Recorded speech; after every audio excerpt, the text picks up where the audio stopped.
தாய் தமிழ் உறவுகளுக்கு வணக்கம். கூட்டணியில் இணைவதாக வந்த கட்சிக்கு கதவு சாத்தப்பட்டது என்ற தலைப்பில் இந்த காணொளியை நாம் காண்கிறோம். 2026ஆம் ஆண்டு சட்டசபை தேர்தல் வருகிற ஏப்ரல் மாதம், அதாவது இன்னும் 12 மாதங்கள் இருக்கிறது, நடைபெற உள்ளது. வருகிற சட்டசபை தேர்தலுக்காக தற்பொழுதே கூட்டணி வியூகங்கள் வகுக்கப்பட்டு வருகின்றன.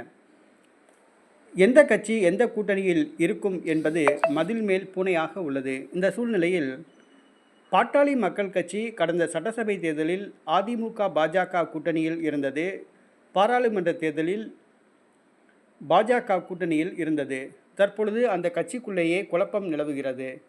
திமுக கூட்டணிக்கு பாட்டாளி மக்கள் கட்சி இணைய உள்ளதாக கூறப்பட்டது. அமைச்சர்கள் ரகசிய பேச்சுவார்த்தை நடத்துவதாக கூறப்பட்டது. விடுதலை சிறுத்தை கட்சியை திமுக கூட்டணியிலிருந்து நீக்கிவிட்டு பாட்டாளி மக்கள் கட்சி சேர்க்கப்படலாம் என்று பேசப்பட்டது. இது குறித்து தமிழ்நாடு முதலமைச்சர் திமுக தலைவர் மு.க.ஸ்டாலினிடம் கேட்கப்பட்ட பொழுது, பாட்டாளி மக்கள் கட்சி திமுக கூட்டணியில் இணைய உள்ளதாக வந்த செய்தி வெறும் வதந்திதான் என்று கூறியுள்ளார். ஏற்கனவே உள்ள திமுக கூட்டணி உறுதியாக உள்ளது, அந்த கூட்டணியில் மாற்றம் ஏற்பட வாய்ப்பில்லை என்று கூறிவிட்டார். இதன் மூலமாக பாட்டாளி மக்கள் கட்சி திமுகவில் இணைய வந்தது. ஆனால் திமுக தலைவர் மு.க.ஸ்டாலின் கதவை சாத்திவிட்டதாக கூறப்படுகிறது. இருந்தாலும் தேர்தல் நேரத்தில் என்ன வேண்டுமானாலும் மாற்றம் ஏற்படலாம் என்று கூறப்படுகிறது.